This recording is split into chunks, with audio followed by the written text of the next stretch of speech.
আসসালামু আলাইকুম বন্ধুরা, কেমন আছেন? ফিরে এলাম আরেকটি ভিডিও নিয়ে।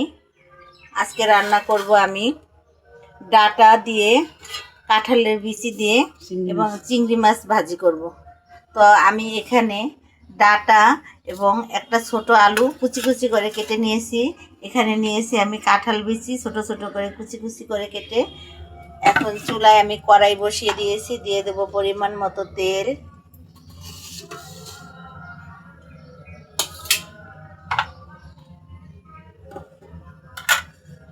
দিয়ে দেব পেঁয়াজ কুচি,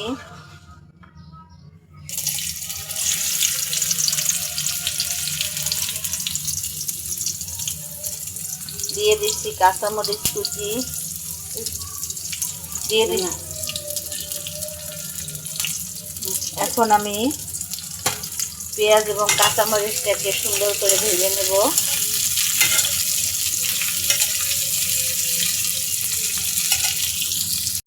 এখন দিয়ে দেব হলুদের গুঁড়ো এবং মরিচের গুঁড়ো অল্প পরিমাণে।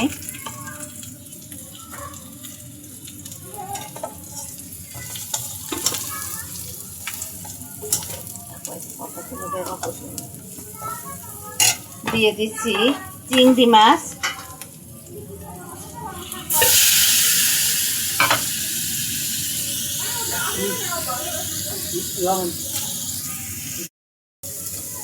দিয়ে দিচ্ছি লবণ,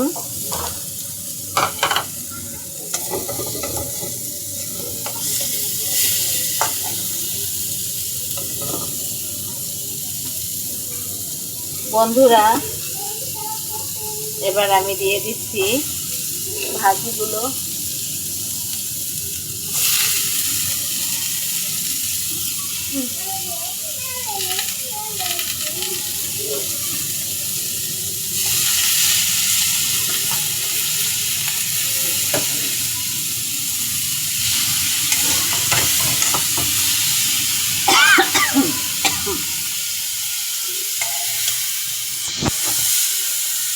এবারে আমি ভাজিগুলো সুন্দর দিয়ে দিচ্ছি কাঁঠালের বিচি।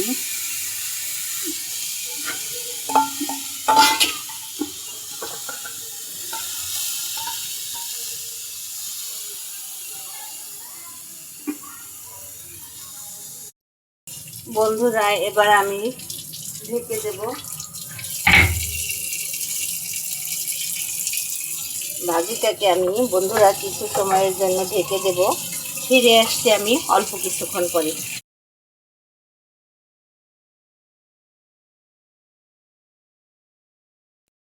এখন দেখবো আমার ভাজির কি অবস্থা।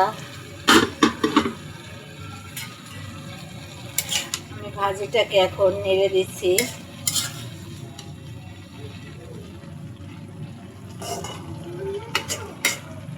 এখন আমি ঢেকে দেব।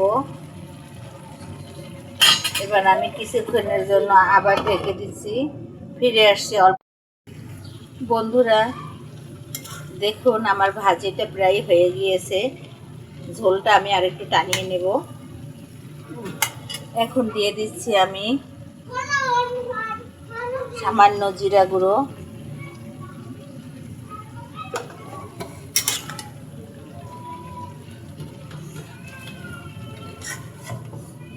জিরা গুঁড়োটা দিয়ে আমি সুন্দর করে নেড়ে দিচ্ছি। এবার আবার ঢাকনা দিয়ে ঢাকবো না, এভাবেই থাকবে কিছুটা সময়। ঝোলটা টেনে গেলে আমি নামিয়ে নেব। বন্ধুরা ফিরে আসছি অল্প কিছুক্ষণ পরে। বন্ধুরা ফিরে এলাম অল্প কিছুক্ষণ পর। দেখুন আমার ভাজিটা কত সুন্দর ঝুরঝুরে হয়ে গিয়েছে। আমি এখন চুলার জালটা বন্ধ করে দেব। চুলা অফ করে দিলাম।